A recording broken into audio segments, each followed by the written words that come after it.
오늘 말씀은 빌립보서 1장 1절에서 5절까지 말씀입니다. 그리스도 예수의 종 바울과 디모데는 그리스도 예수 안에서 빌립보에 사는 모든 성도와 또한 감독들과 집사들에게 편지하노니, 하나님 우리 아버지와 주 예수 그리스도로부터 은혜와 평강이 너희에게 있을지어다.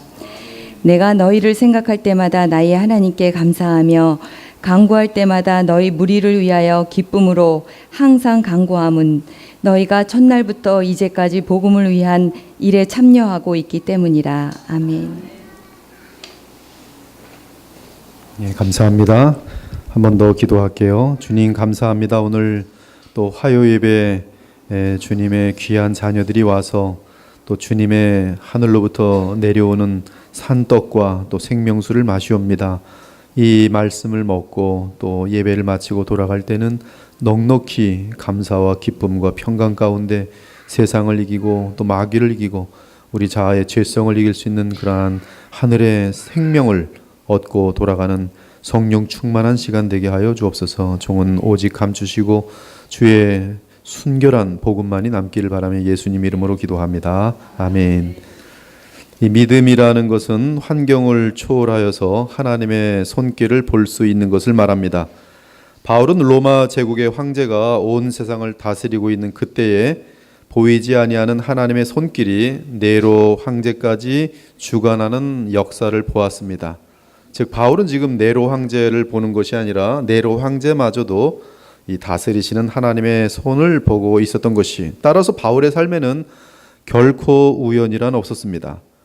그는 감옥에 있든 또 복음을 전할 때든 밥을 먹을 때든 슬플 때든 그 모든 선한 일을 이루시는 하나님의 뜻을 믿고 어떠한 상황이든지 인내할 수 있었습니다.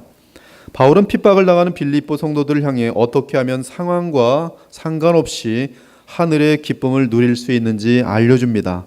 오늘 여러분들이 이 말씀을 받고 믿음으로 화합하면 기쁨의 비결을 나누게 될 것이에요. 지금 바울은 로마 감옥에 갇혀서 빌립보서를 쓰고 있습니다.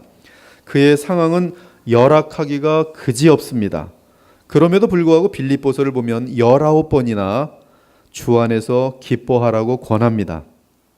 바울은 어떻게 그렇게 불가능해 보이고 그렇게 비참하고 그렇게 더럽고 그렇게 지독하게 힘든 상황에서 기쁨이 넘칠 수 있었습니까? 어떻게 자신의 기쁨이 흘러 넘쳐서 남들에게도 감옥에, 덩전이라고 하는 가장 깊은 로마 지하 감옥에 갇혀 있는 바울은 밖에 있는 자들에게 기뻐하라고 외칠 수 있었습니까? 그 비결이 무엇입니까? 그 비결을 다루기 전에 먼저 인사말을 다루어 보길 원합니다. 1절을 보니 그리스도 예수의 종 바울과 디모데는 그리스도 예수 안에 있는 빌립보에 사는 모든 성도와 또한 감독들과 또 집사들에게 편지합니다. 이 빌립보서는 바울과 디모데가 빌립보 성도들에게 보내는 편지입니다. 여기서 바울과 디모데는 자신들을 예수 그리스도의 종이라고 소개하고 있어요. 1절에 그리스도 예수의 종.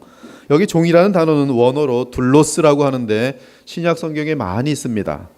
이 둘로스라는 것은 빚진 자라는 뜻이에요. 종종 슬레이브, 노예로 번역하거나 또는 사환, 미니스터 이런 식으로 번역하기도 하는데 이것은 정확한 번역이 아닙니다.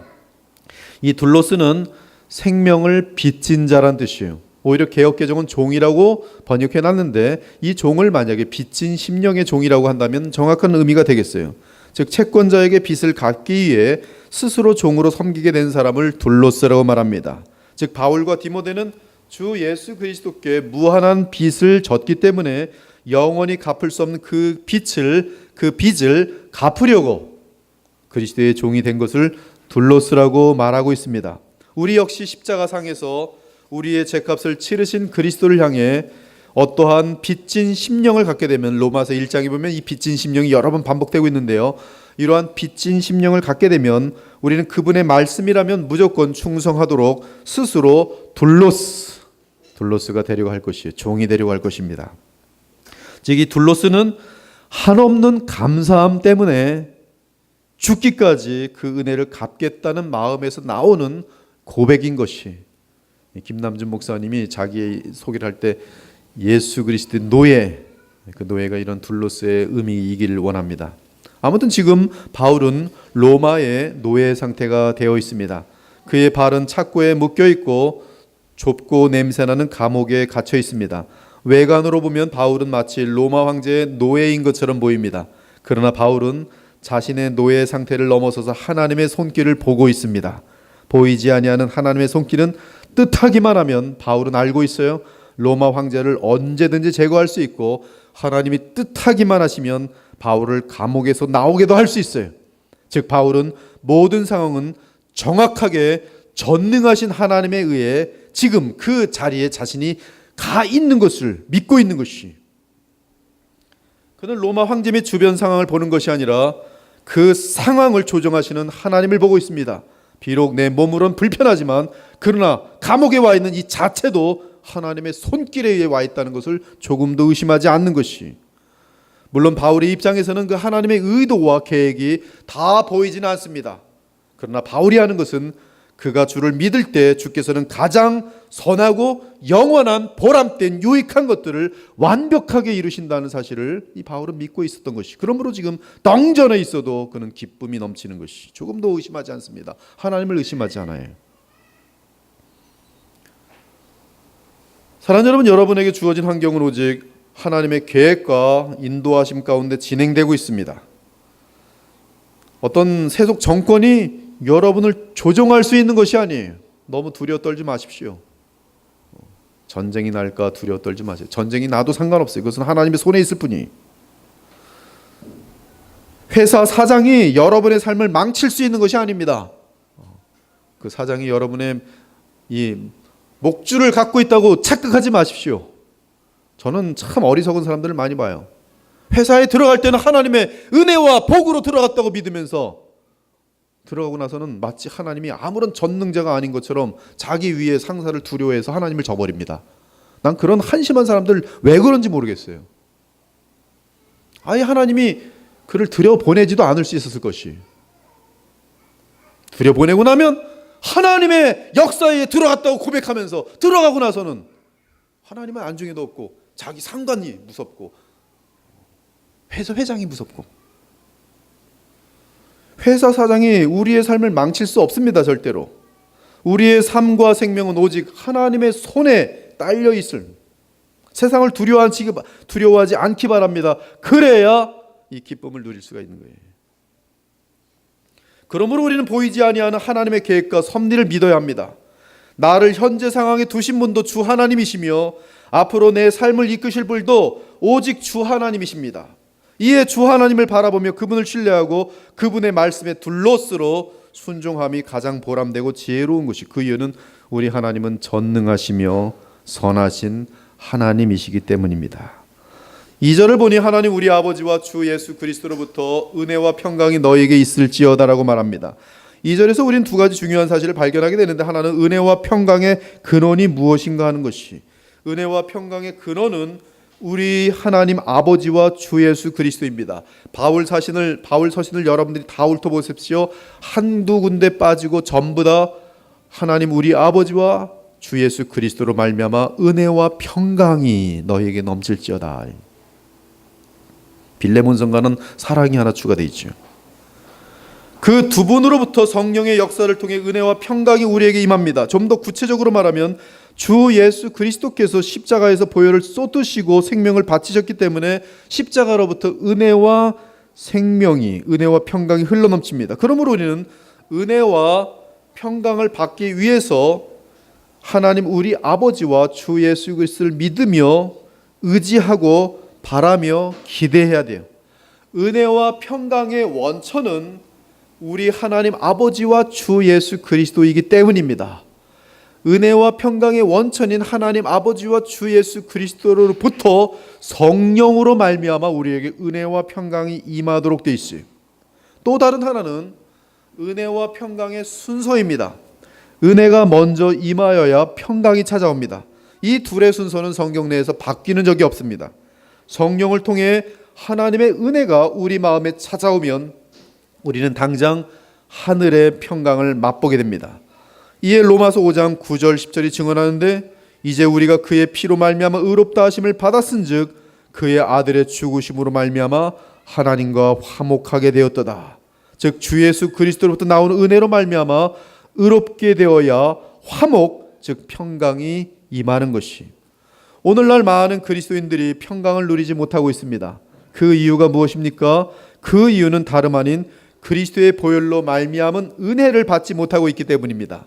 설교의 내용이 그리스도를 믿고 바라보게 하기보다 순종에 대한 보상이나 불순종에 대한 징계를 말함으로써 보혈에 넘치는 은혜를 받지 못하는 것이, 즉 그리스도의 복음의 도를 깨닫지 못하기 때문에 은혜가 없으며 은혜가 없기 때문에 평강이 없는 것이, 오직 그리스도 예수님을 향한 사랑과 믿음이 없어서 그러합니다.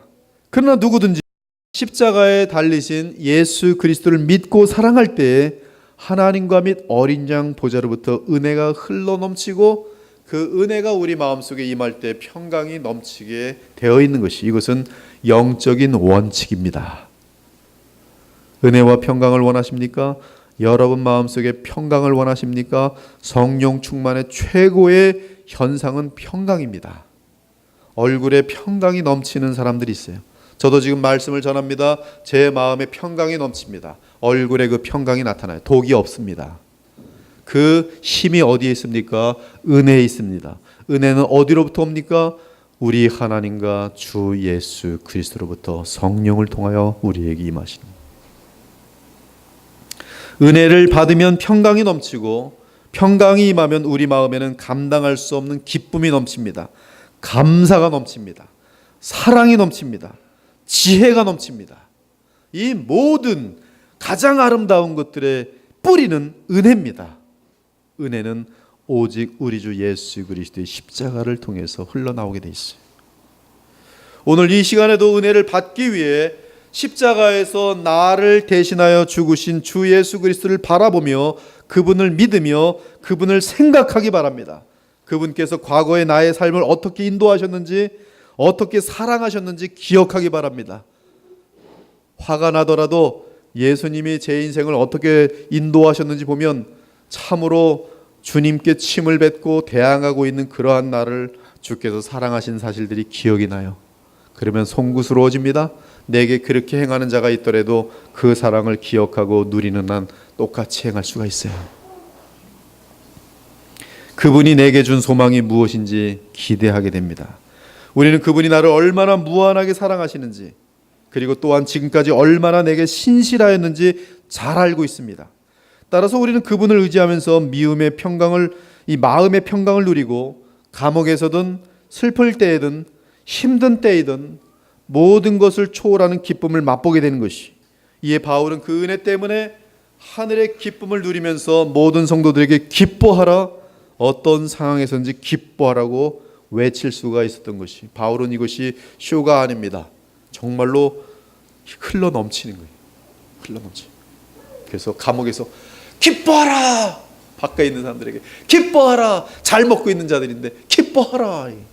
밖에서는 잘 먹고 잘 쉬고 뭐 뭐든지 건강한데 슬퍼하고 있었어요. 괴로워하고 있었어요. 기뻐하라. 밥 먹지 못하는 바울이, 옥에 착고에 꽂혀 있는 바울이 기뻐하라. 우리 모두가 하나님께 무한한 빚짐 심령으로 그리스도의 종이 되어 그분 안에서 차고 넘치는 은혜를 맛보기 바랍니다. 그리고 미래를 그분께 맡기고 마음껏 기뻐할 수 있기를 바랍니다. 한편 이 시대의 허다한 사람들은 기쁨을 누리지 못합니다. 사실 지금 시대의 사람들은 과거 60년대 우리 부모님들보다 비교가 되지 않을 정도로 더 안정되고 풍요로운 생활을 누리고 있습니다. 저도 어렸을 적에 기억이 나는데, 저도 도시락 싸갈 때요, 김치 국물하고 김치 몇 조각 있는데 그거 들고 가선 흔들어 가지고 비벼 가지고 먹고, 매일 똑같은 음식이었어요. 친구네 집에 갔는데 그 어머니가 계란 후라이를 자기 아들에게 주는데 먹고 싶어서 꿀떡꿀떡했어요. 근데 그게 저만 그런 게 아니라 아마 우리 반에 80명 정도가 있었는데 걔만 계란 먹는 아이였어요. 그게 뭐 이렇게 오래됐거든요. 제가 초등학교 뭐 한 2학년, 3학년이니까 도대체 몇 살인가, 한 70년 정도, 70한 2년 정도예요. 지금 계란 먹고 싶어서 꿀떡거리는 사람 있습니까? 아무리 가난해도. 그럼에도 불구하고 지금 우리들의 모습을 보면 공허한 눈빛으로 살아가고 있어요. 날마다 이 도끼가 가득 차가지고서 주먹들을 흔들고 있어요. 심지어 이 땅에서 가장 사랑하는 연인과 함께 있어도 허망해가지고 그 순간들 참지 못해서 더러운 것들을 보고 있고 다른 사람들의 엉덩이를 보고 있고 다른 사람들에게 마음을 주고 있어요. 허물을 느끼며 기쁨을 잃고 우울증에 빠지는 사람들이 허다합니다. 왜 이러한 현상이 나타납니까? 성경이 주는 해답은 그들 마음속에 영원을 사모하는 마음이 채워지지 않아서 그래요. 하나님이 모든 것을 지으시되 때를 따라 아름답게 하셨고 다 사람들에게는 영원을 사모하는 마음을 주셨느니라.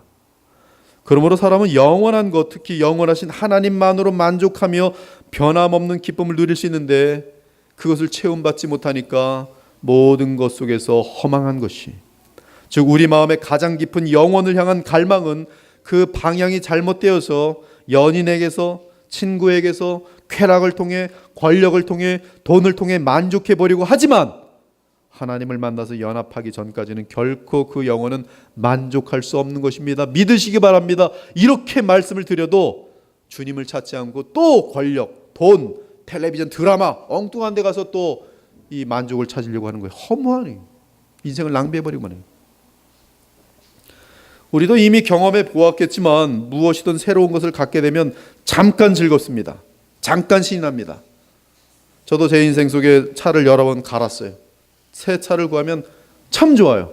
참 좋습니다. 정말 좋아요. 새 집에 들어갈 때 차를 사는 것보다 더 좋아요. 참 좋습니다. 단 한 번의 연인을 만났지만 새로운 연인을 만났을 때 참 좋았어요. 하지만 아무리 즐겁고 신나는 일이라도 시간이 지나면 익숙해지면 더 이상 기쁨이 되지 않습니다. 나보다 더 좋은 집 있는 사람이 보이면 지금 내가 가지고 있는 건 갑자기 시큰둥해져 버려요.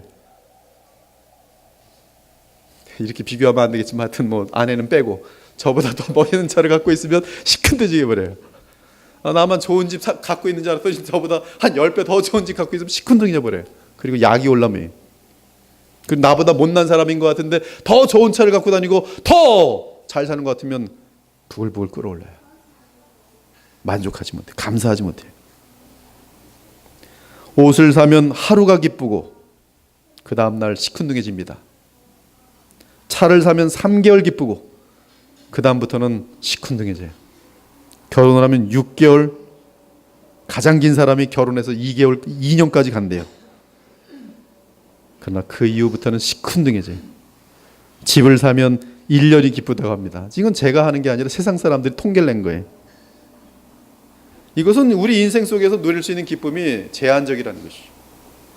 솔로몬도 전도서에서 이 사실을 확증합니다. 무엇이든지 내 눈이 원하는 것을 내가 금하지 아니하며 무엇이든지 내 마음이 즐거워하는 것을 내가 막지 아니하고 다 행하여 본즉 내 손으로 한 모든 일과 내가 수고한 모든 것이 다 헛되어 바람을 잡는 것 같으며 해 아래에서 무익한 것이로다.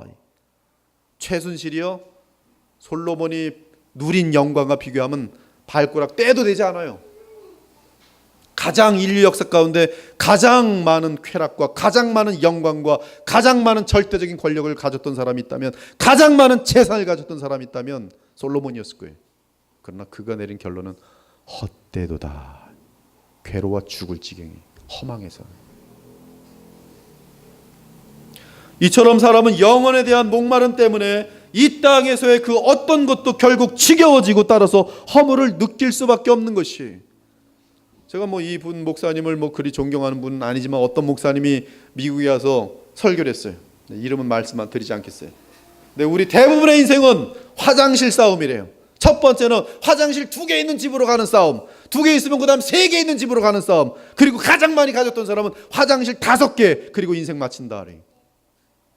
여러분들은 지금 무엇을 위해 달려가고 있습니까? 혹시 비슷한 거 아니에요? 아파트 24평에서 31평 가서 너무 좋았는데 옆에 보니까 46평, 또 서울 가보니까 56평. 다시 56평 도전! 그리고 평생 사는 거예요. 융자 돈 갚느라고 평생 하고. 다 인생이 그런 거지. 인생이 그렇게 뭐가 그렇습니까? 성경적인 인생이 아니란 말씀이. 하늘의 진정한 행복과 기쁨을 누리지 못하는 인생이, 세상 사람들과 다를 바가 없는 그러면 어떻게 해야 우리의 영원을 향한 갈급함을 채울 수 있습니까? 그렇습니다. 이미 답을 말씀드렸습니다. 하나님과의 교통이. 제가 존경한 드 프라프는 하나님과의 교통이 신학적인 주제였어요. 성경 해석의 모든 틀이었어요. 하나님과의 교통, 마지막이. 거기에 무한한 행복이 있어요. 무한한 기쁨이 있어요. 저는 이 시간 참된 기쁨을 회복하는 비결을 알려드리려고 해요. 저는 지금 이 말씀을 준비하면서 순간순간마다 굉장히 기뻤습니다. 지금도 이 말씀 때문에 기뻐요. 왜냐하면 이 말씀이 제게 그대로 정말 기쁨을 주었기 때문에. 물론 또 저도 또 이 말씀을 또 잊어버리면 또 방황할 수 있겠죠. 기쁨을 얻기는커녕 이러고 있고 또 투닥거리고 또 삐쳐 있고 섭섭해하고. 그러나 다시 이 말씀을 찾으면 그 상황이 어떠하든 분명한 것은 제가 기쁨을 얻을 것이에요. 그러므로 이것은 기쁨의 비결입니다. 어떠한 상황이든 상관없이 기쁨을 얻는 비결이 바울처럼. 먼저 이 시간에 에덴 동산을 떠올리기 바랍니다. 하나님은 에덴의 동산을 창설하시고 사람을 지으셔서 거기에 두셨어요. 에덴은 기쁨이란 뜻입니다. 에덴, 기쁨이란 뜻이. 즉 하나님은 사람을 지으시고 그를 에덴이라는 기쁨 안에 두셨어요. 에덴은 질서 안에서 생명과 풍성함이 가득한 곳이었습니다. 사람은 그곳에서 하나님으로부터 공급되는 생명과 풍성한 열매를 누리면서 기뻐하도록 창조되었어요. 그러나 사단은 아담과 하와가 누리는 기쁨을 시기하여 빼앗고자 했습니다. 만일 그들을 에덴에서 쫓겨나게만 한다면 그들은 기쁨을 잃을 것이. 이에 사단은 하와를 미혹하여 선악을 알게 하는 나무의 열매를 먹게 하는데 성공합니다. 그러자 아담과 하와는 하나님과의 관계가 깨졌어요. 그리고 하나님이 경고하신 대로 그들은 에덴을 잃었습니다. 여호와 하나님이 이르시되 보라 이 사람이 선악을 아는 일에 우리 중 하나같이 되었으니 그가 그의 손을 들어 생명나무 열매도 따먹고 영생할까 하노라 하시고 여호와 하나님이 에덴 동산에서 그들을 내보내어 그의 근원이 된 땅을 갈게 하시니라. 이같이 하나님이 그 사람을 쫓아내시고 에덴 동산 동쪽의 그룹들과 두루 도는 불칼을 두어 생명나무의 길을 지키게 하시니라. 사람은 에덴에서 쫓겨냈어요. 즉 기쁨에서 쫓겨나겠어요. 그 결과 그들은 가시덤불과 엉겅퀴가 나는 거친 세상에 살게 되었습니다. 그 죄가 있는 곳에는 어디서나 가시덤불과 엉겅퀴가 있어서 인생은 고달프고 저주스럽고 비참하게 됐어요. 기쁨을 잃었어요. 기쁨을 잃은 궁극적인 끝은 자살입니다. 자기를 자학하는 것이. 목사들 중에 자살하는 목사는 복음을 모르는 목사예요. 오해하지 마십시오. 기쁨을 잃은 것이고 기쁨을 잃은 것에 끝까지 간 사람이. 그런 사람들에게 뭘 배울 것이 있다고 착각들 하지 마십시오. 이에 사람이 거하는 이 세상은 공허하고 생명이 없고 풍성함이 없는 황폐한 곳으로 바뀌었습니다. 즉 에덴을 잃은 인간은 기쁨과 풍성함을 잃고 그 대신 험한 죄 많은 세상에 살게 됐어요. 하지만 하나님은 죄인들에게 다시 에덴과 생명나무를 주실 계획을 가지고 계셨습니다. 그 계획은 구약에서 계속 반복적으로 선포됩니다. 나 여호와가 시온의 모든 황폐한 곳들을 위로하여 그 사막을 에덴 같게 하며 그 광야를 여호와의 동산 같게 하셨나니 그 가운데 기뻐함과 즐거움과 감사함과 창화하는 소리가 있으리로다. 구약에서의 계속 내다보는 소망이었어요. 이 에덴의 기쁨을 다시 너희들에게 회복시켜 주겠다는 약속이었어요. 비록 사람은 죄로 인해 에덴에서 쫓겨나고 생명나무를 소유하지 못하게 되었지만 하나님은 그들이 잃어버린 생명과 에덴의 기쁨을 그분의 백성에게 되돌려줄 계획을 갖고 계십니다. 그 계획은 궁극적으로 범죄한 인간들이 에덴에 다시 돌아올 수 있도록 하는 것인데 다름 아닌 구원자 메시아 우리 주 예수 그리스도를 보내심이. 하지만 범죄한 인간들은 에덴에서 광야로 쫓겨난 후에 그들의 영원한 갈증을 채우기 위해서 하나님이 제공하신 방법보다 인간의 방법을 택하기 시작했어요. 인간들은 재미와 쾌락을 만들어내기 시작했습니다. 그들은 스스로의 힘으로 기쁨을 확보하려고 노력했어요. 온갖 종류의 음악들을 만들었습니다. 온갖 즐거운, 특히 죄의 쾌락들을 만들어내기 시작했어요. 그들은 돈과 권력과 인간들끼리의 단합과 또 오랜 어떻게 하면 오래 살까 하는 연구들과 안전한 삶을 확보한 후에 기쁨을 찾고자 했지만, 그러나 그들은 기쁨을 찾고자 하면 할수록 더 많은 범죄를 지어야 했고 더 많은 남의 것을 빼앗아야만 했어요. 어느새 그들은 죄와 저주와 허무함 가운데 떨어지곤 했습니다. 또한 이 세상의 그 어떤 것을 쌓고 붙들어도 그들 마음에는 해결되지 않는 갈망과 두려움이 늘 떠나지 않았어요. 카인이 두려워서 에녹의 성을 아무리 쌓아도 불안한 거예요. 또 쌓고 이것이 바로 죄와 저주로 물든 이 세상에서의 모든 인간들의 삶의 특징입니다. 그러나 하나님은 구원자를 이 세상에 보내셨어요. 그 구원자가 오실 길을 예비하는 자가 있었는데 바로 세례 요한이었습니다. 세례 요한이 요단강에서 예수님께 세례를 베풀면서 온 세상에 외칩니다. 이튿날 요한이 예수께서 자기에게 나오심을 보고 이르되 보라, 세상 죄를 지고 가시는 하나님의 어린 양이로다. 예수님은 세례 요한에게 세례를 받으시고 곧바로 공생애를 시작하셨어요. 광야에서 우리 예수님은 하나님의 잃어버린 영혼들을 하나하나 찾으셨습니다. 굶주리고 목마른 자기 백성을 구원하여 생명을 주시고 기쁨 그 자체인 에덴으로 그들을 돌아오게 하셨어요. 내가 온 것은 양으로 생명을 얻게 하고 더 풍성히 얻게 하려는 것이라. 예수님은 하나님이 허락하신 영혼 한 명 한 명을 가슴에 품고 그들을 영원한 에덴으로 인도하게 하여 골고다로 올라가셨습니다.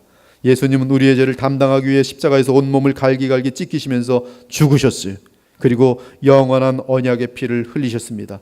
이로 인하여 예수께서는 그분의 죽으심으로 인하여 생명과 풍성한 삶이 있는 하나님의 나라 곧 에덴으로 들어가는 길을 활짝 열어놓으셨어요.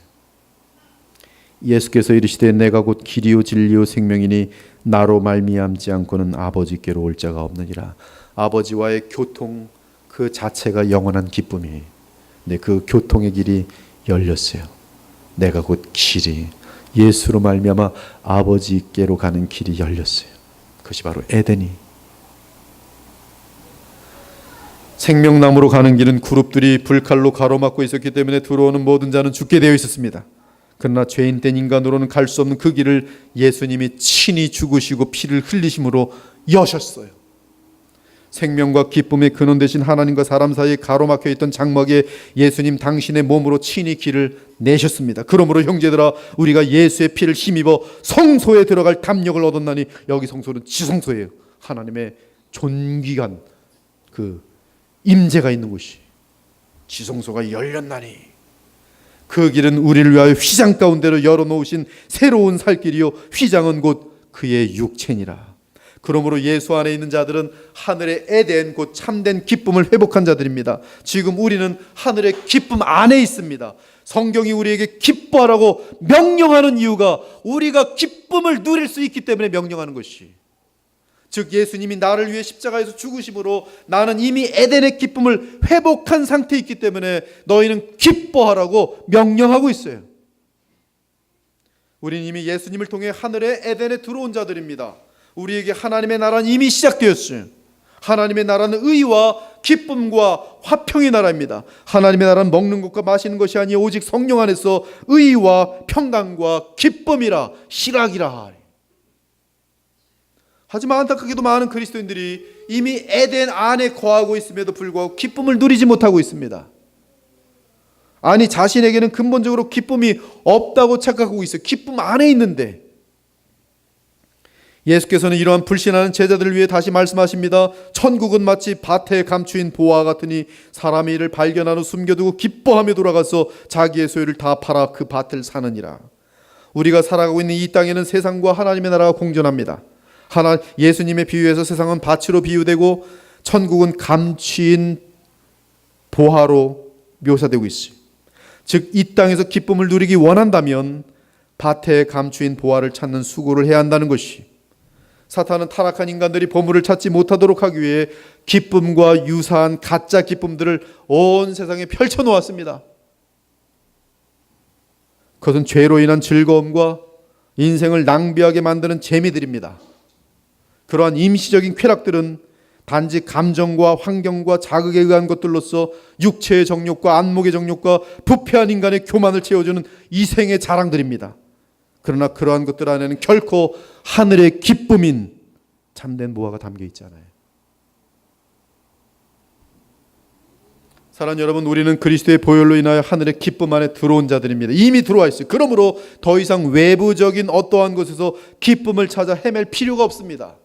저 지금 정말 기쁩니다. 돈 없어도 기뻐요. 건강을 잃어도 기쁠 수 있습니다. 이 믿음이라면. 사실 이제 더 이상 외부 세상으로부터 기쁨을 찾기 위해 헤매면 안 됩니다. 그 이유는 아직도 다른 곳에서 기쁨을 찾으려 한다면 이는 그리스도의 십자가의 희생을 헛되게 우습게 여기는 것이, 제가 아내로 인하여 즐거워하지 않고 못마땅해서 다른 여자를 통해서 기쁨을 찾고자 하면 우리 아내를 향하여 업신여기는 것이, 그런데 우리는 예수 그리스도를 통한 기쁨을 구하지 않고 예수님 여기 계세요, 그리고 나서 돈, 드라마, 세상에 무슨 술집, 무슨 권력, 그런 것 가지고 기쁨을 찾으래. 예수님 뭐가 돼? 업신여기는 거지. 예수님은 내게 기쁨을 줄 수 있는 분이 아니십니다 라고 하고 내 스스로 기쁨을 찾아 떠나는 거 아니겠어요? 내게 만족을 줄 수 없는 분입니다. 그리고 내게 만족 줄 수 있는 다른 걸 추구하는 것이 아니겠어요? 그러므로 우리는 썩어질 이 세상의 것으로부터 영원한 기쁨을 찾으려고 하면 안 되는 것이, 그러므로 형통신학은 틀린 것이에요. 그것은 가짜 복음입니다. 썩어질 것을 추구하도록 만드는, 오히려 더 큰 우상을, 만몬을 추구하게 만드는 것들이, 그것도 예수님의 이름으로, 하나님의 이름으로. 그 대신 우리는 당장 믿음으로 하늘의 에덴 곧 영원한 기쁨을 우리 주 예수 그리스도의 사랑과 그분의 은혜 가운데 찾아야 되는 것이. 이에 바울은 기뻐하라고 명령합니다. 내가 나를 전제로 들을지라도 나는 기뻐하고 너희 무리와 함께 기뻐하리니 이와 같이 너희도 기뻐하고 나와 함께 기뻐하라. 끝으로 나의 형제들아, 주 안에 너희에게 같은 말을 쓰는 것이 내게는 수고로움이 없고 너희에게는 안전하니라. 주 안에서 항상 기뻐하라. 내가 다시 말하노니 기뻐하라. 빌립보서에서만 읽은 것이 지금. 누가복음 10장을 보면 예수님이 70명의 제자들을 세워 둘씩 전도 여행을 보내는 장면이 나옵니다. 그들은 각 동네와 지역을 돌아다니며 귀신을 쫓아내고 기적을 행한 후 엄청난 기쁨을 맛보고 돌아왔어요. 예수님 앞에 선 제자들은 흥분으로 가득 차 있었습니다. 얼마나 기쁘고 감격스러웠겠습니까? 그 능력 많아 보이는 마귀들이 다 물러가고 있었던 것이. 이때 예수님께서는 성취의 기쁨에 취해 있는 제자들에게 진정으로 기뻐해야 할 것이 무엇인지 알려줍니다. 그러나 귀신들이 너에게 항복하는 것으로 기뻐하지 말고 너희 이름이 하늘에 기록된 것으로 기뻐하라. 예수님은 제자들에게 성공적인 사역으로 기뻐하지 말고 너희들의 이름이 하늘에 기록된 것으로 기뻐하라고 말씀하고 있습니다. 이것이 주의 자녀들이 진정으로 기쁨을 얻을 수 있는 비결입니다. 변함없는 기쁨, 영원한 기쁨을 얻을 수 있는 바탕은 바로 생명책에 나의 이름이 기록되어 있는 것이. 내가 보니 죽은 자들이나 큰 자나 작은 자나 그 보좌 앞에 서 있는데 책들이 펴 있고 또 다른 책이 펴졌으니 곧 생명책이라. 누구든지 생명책에 기록되지 못한 자는 불못에 던져지더라. 구약의 선지자 하박국은 세상이 돌아가는 것을 보며 분노와 좌절에 빠졌습니다. 의가 사라진 모습 때문에 너무 슬펐어요. 그러나 하박국 역시 영원한 구원 곧 생명책에 그의 이름이 쓰여 있는 것을 확인하면서 변함없는 기쁨을 순식간에 누립니다. 비록 무화과 나무가 무성하지 못하며 포도나무에 열매가 없으며 감람나무에 소출이 없으며 밭에 먹을 것이 없으며 우리의 양이 없으며 외양간에 소가 없을지라도, 현대말로 하면 내가 건강이 없고 직장도 없고 월급도 조금 타고 못생겼고 친구들한테 무시당하고 그러할지라도 나는 여호와로 말미암아 즐거워하며 나의 구원의 하나님으로 말미암아 기뻐하리로다.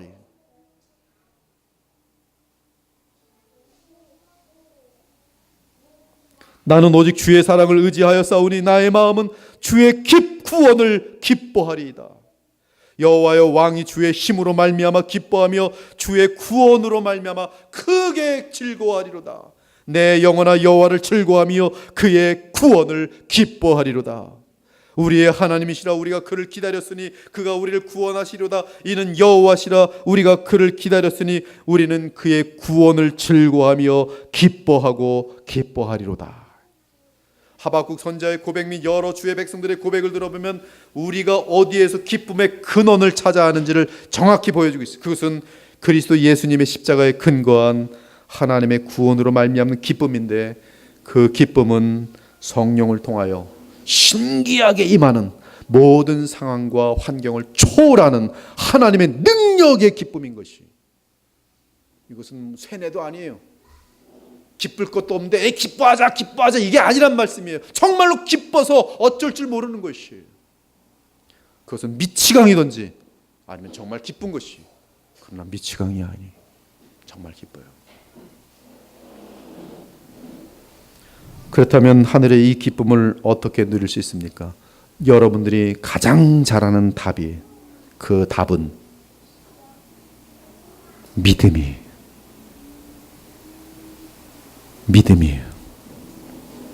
그러면 무엇을 믿어야 합니까? 첫째는 내가 그리스도 예수님으로 인하여 하나님의 나라 곧 하늘의 에덴에 들어와 있다는 사실을 믿어야 해요. 둘째는 기쁨의 근원이신 그리스도와 연합할 때 기쁨이 있다는 것을 믿어야 돼요. 두 가지. 나는 이미 기쁨 안에 들어와 있는 하나님의 자녀다. 그리고 내가 지금 기쁨을 누리는 것은 기쁨의 근원 되신 주님과 연결되면 기쁨이 흘러넘치는 것이. 요한복음 15장을 보면 나무에 붙어있는 가지는 풍성한 열매를 맺으면서 기쁨을 누린다고 말해. 너희가 열매를 많이 맺으면 내 아버지께서 영광을 받으실 것이요 너희는 내 제자가 되리라. 아버지께서 나를 사랑한 것 같이 나도 너희를 사랑하였으니 나의 사랑 안에 거하라. 내가 이것을 너희에게 이름은 내 기쁨이 너희 안에 있어 너희 기쁨을 충만하게 하려 함이라. 가지가 나무에 붙어있는 것처럼 너희가 이 나무 대신 예수 그리스도와 연합되면 그 기쁨이 너희에게 기쁨으로 충만케 된다는 것이. 무엇을 통하여? 성령을 통하여. 사실 영생을 누리는 것은 기쁨을 누리는 것이, 그 기쁨은 다름 아닌 참 하나님과 그분이 보내신 예수 그리스도 하는 거예요.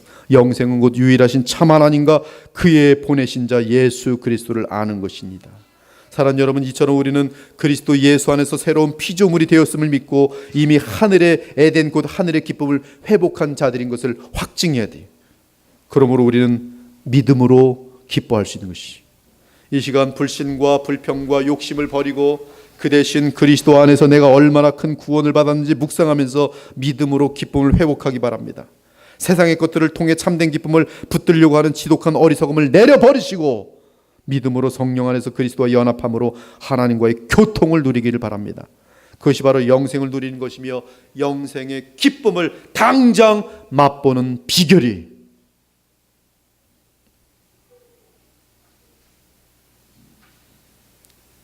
다니엘서에 보면 70년의 신년이 있는데 그 신년의 극치는 예수 그리스도 안에서 순간적으로 완전한 회복, 완전한 기쁨, 완전한 영원한 그 세계와 접촉되어지는 것이. 구약의 대제사장은 1년에 단 한 번 7월 10일 속죄일이란 날에 그냥 옷을 갈아입고 피를 그냥 여러 번 수의 피, 수양의 피, 숫소의 피 다 뿌리고서 그래서 들어가서 간신히 만나볼 수 있는 그 하나님. 근데 히브리서를 우리가 보면은 우리는 아무 때나 지금 당장 1초 후에라도 0.1초라도 믿음으로 들어가면 그것이 바로 하나님의 보좌예요. 그리고 하나님과 교통하면 그 완전한 거룩한 능력이 우리를 기쁨으로 가득 채우는 거예요. 그것이 복음의 능력이에요. 감옥에 있다고요? 우리 지경구 형제님 20차 지금 항암 치료 받았다고요? 저는 지경구 형제님께 분명히 말씀드릴 수 있는데 믿으십시오. 당장 하늘의 기쁨이 채워져요. 그것이 바로 영생을 누리는 것이며 영생의 기쁨을 맛보는 비결이 믿음이에요. 그 이유는 실제로 십자가의 예수님이 정확하게 우리의 모든 기쁨의 근원이며 원천이기 때문에, 사상이 아니라 영적 실체. 오스왈드 챔버스에서 가장 많이 나오는 단어가 리얼리티예요. 실체, 영원히 변함없는 실체, 은혜의 근원. 은혜의 근원 예수 그리스도와 접목될 때 그냥 흘러넘치는, 저수지가 터지는 것처럼 흘러넘치는 거예요. 그러므로 세상을 그리워하지 마시고 부러워하지 마시고. 뭐가 이렇게 부럽습니까? 뭐가 부러워요? 저는 요새 뭐 이런 말씀을 드리는 건 좀 죄송하지만 신학 교수들, 신학 박사들 하나도 안 부러워요. 저도 박사학위를 받을 기회가 주어졌어요. 그러나 그때 교회가 이 기로에 섰을 때 교회를 살리는 쪽으로 이것을 내려놓고 이쪽으로 갔어요. 거기 담임 목사님이 없었기 때문에 제가 있었어만 하는 상황이었어요. 그리고 먼 훗날 여러분, 나도 그때 박사학위를 계속 할 걸. 지금쯤 되면 뭐 신학 교수가 돼갖고 지금 가르치고 있을 텐데, 그런 생각을 많이 해요. 그러나 최근에 더더욱 들어오면서는 주께서 이 길을 걷게 하심이 훨씬 더 깊고 좋은 것이구나. 정녕 중요한 것은 껍질이 아니라 정말 하나님과의 실제적인 교제고 그분 안에서 누리는 영광이구나. 그것이 진짜입니다. 그것이 생명이에요. 유명세 틀린 사람 너무 많아요. 잘못된 글들 훨씬 많아요. 세상에서 유명한 뭐합니까? 진리를 붙들고 이 진리에 대해서 성령이 확증하고 있음을 알 때 평강이 흘러납니다. 감사가 흘러납니다. 하나님이 주시는 실체와 능력인데 부러워하지 마세요. 아무것도 부러워하지 마십시오. 월급 조금 받는다고요? 비교하지 마십시오. 그냥 하나님이 주시는 대로 받으면 돼요. 건강하지 않다고요? 그냥 건강하지 않은 데서 감사하면서 건강하려고 조금 노력하면 돼요. 불평하지 마세요. 세상의 힘을 쌓으려고 하지 마세요. 죽을 날이 되면 그냥 주님께로 돌아가시면 돼요. 그 반가운 주님을 만날 건데 뭐 이렇게 안 떠나려고 합니까? 이 땅에서의 그리스도인들의 삶은 죽음을 맞이할 때까지 세 가지 원수로 인해 항상 긴장 상태에 있어요. 그 세 가지는 내 안의 죄성, 외부 사람들의 죄성, 그리고 영적인 존재들인 마귀들과 사탄입니다. 그러므로 세상적으로 볼 때는 그리스도인의 삶은 만사형통이 결코 아닙니다. 그러나 영적으로 볼 때 그리스도인의 삶은 언제나 만사형통이에요.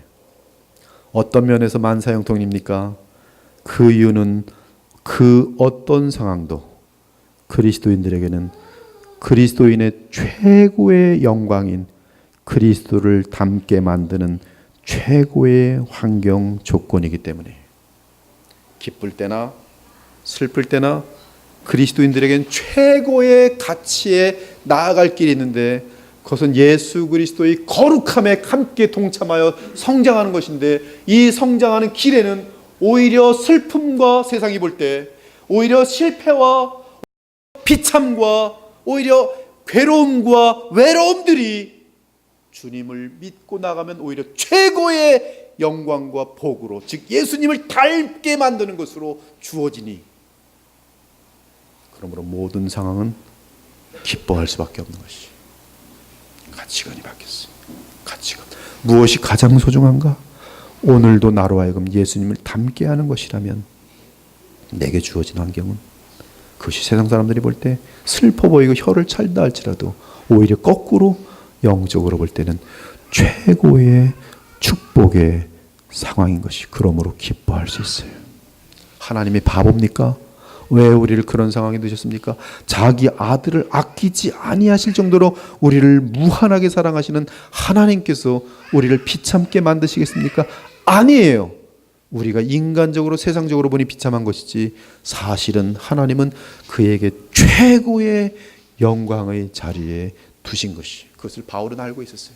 그러므로 깊은 로마 감옥에서 기뻐하고 기뻐하라.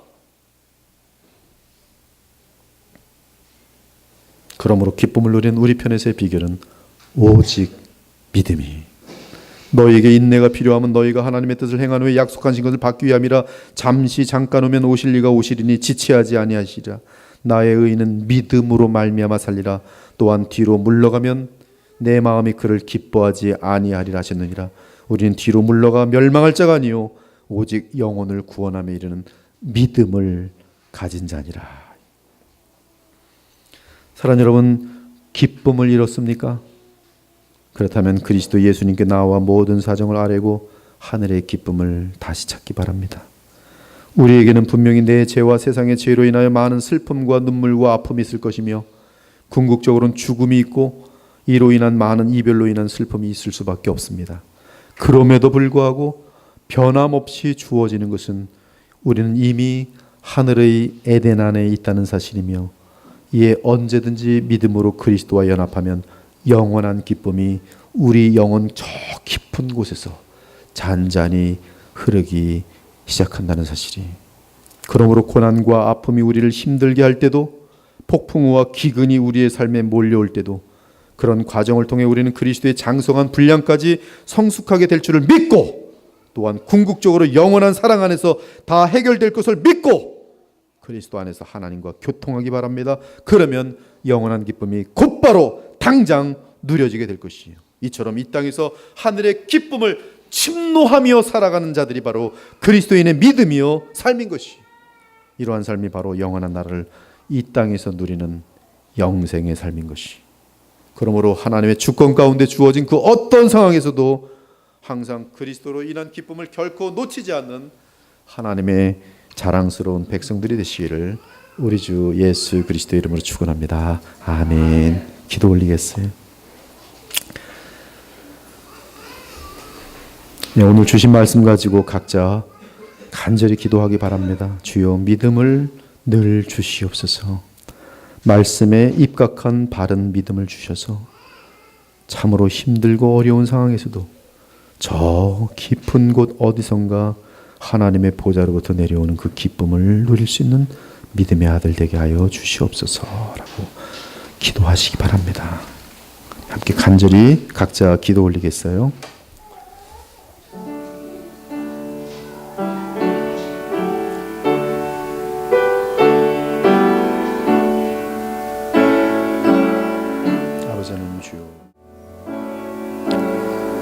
하나님 감사합니다. 오늘도 다시 한번 말씀을 통해서 우리에게 기쁨의 근원이 무엇이고 기쁨의 원천이 무엇이고 또 복음을 통하여 그 영원한 기쁨, 참된 기쁨, 쇠하지 아니하는 기쁨을 누릴 수 있는 비결을 알려주시니 감사합니다. 그 비결은 언제나 우리의 믿음인 것을 오늘도 다시 한번 확증하여 주시니 감사합니다. 우리에게 믿음을 더하여 주시옵소서. 우리로 하여금 하나님을 믿게 하여 주시옵소서. 우리로 하여금 주의 약속을 믿게 하시고 우리로 하여금 복음을 믿음으로 말미암아 복음의 능력을 누릴 수 있도록 도와주시옵소서. 그래서 하나님 이 세상을 살아가되 천국 백성으로서 살 수 있도록 인도하여 주옵소서. 날마다 그리스도의 거룩함을 본받아 갈 수 있어서 세월이 지나면서 예수님의 아름다운 형상이 우리의 성품을 통해 나타나는 복을 우리에게 허락하여 주시옵소서. 주의 백성들에게 지금 이 시간에 성령을 통하여 하늘의 기쁨이 충만케 하여 주옵소서. 모든 환경을 초월하는 기쁨과 평강을 주시옵소서. 예수 그리스도 이름으로 기도 올리옵나이다. 아멘.